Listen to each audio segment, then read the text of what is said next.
Every modern trend from air fryers to lash clusters proves that people no longer chase virtue or beauty itself, but the illusion of control disguised as purity, and those who craft that illusion rule the marketplace of desire. The age we live in rewards not authenticity but the performance of it. Every purchase, every ritual, every act of self-care is no longer about the object or the outcome, but about the projection of virtue and power through appearances. The non-toxic air fryer is not an innocent kitchen device. It is a modern instrument of moral theater. People parade it not merely to eat healthier, but to signal a kind of moral cleanliness that others must notice. To eat non-toxic is to imply that others still eat poison, and so the act becomes a declaration of superiority. What was once an act of sustenance has become an act of strategy. It is not health they crave, but validation wrapped in stainless steel and marketed through moral purity. Those who design such tools understand this well.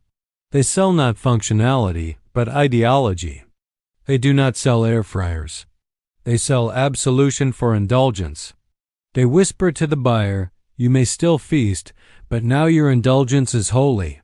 It is this subtle manipulation, this conversion of guilt into purchase, that defines true mastery in a world ruled by perception. The tinned fish, seemingly humble, swims in the same current of manipulation. It emerges as an emblem of simplicity, of returning to roots, of rejecting the wasteful modern appetite. Yet, in its newfound glamour, simplicity becomes luxury.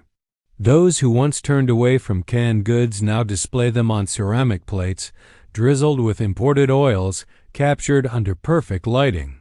What was survival food for the poor becomes a symbol of cultivated restraint for the rich.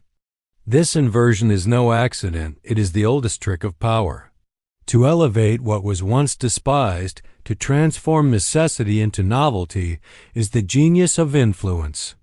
It tells the crowd that meaning has changed, that virtue has been reborn in a new form. The same tin, the same fish, now commands the loyalty of a generation that believes rebellion lies in aesthetic poverty.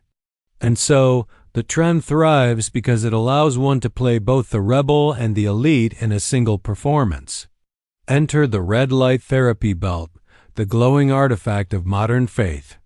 It hums with promise, claiming to heal, to renew, to reverse time itself. Yet its true function is not physical but psychological. It feeds the ancient human hunger to believe that salvation can be engineered.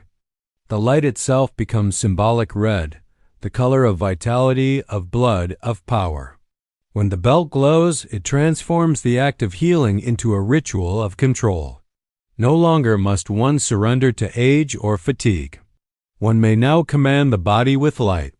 The marketers who birthed it understand the doctrine of appearances that Machiavelli preached. People will worship what shines if they are told it saves them. They do not question the science because belief itself is the product being sold. The belt is not a medical tool, it is a relic for the religion of self-optimization. It reassures the user that they are not decaying but evolving, that their devotion to self-care is not vanity but enlightenment. It offers not transformation but the illusion of mastery over decline, and that illusion is priceless. Then there are the beauty trends, lash clusters, and the Japanese head spa small gestures, yet heavy with symbolism.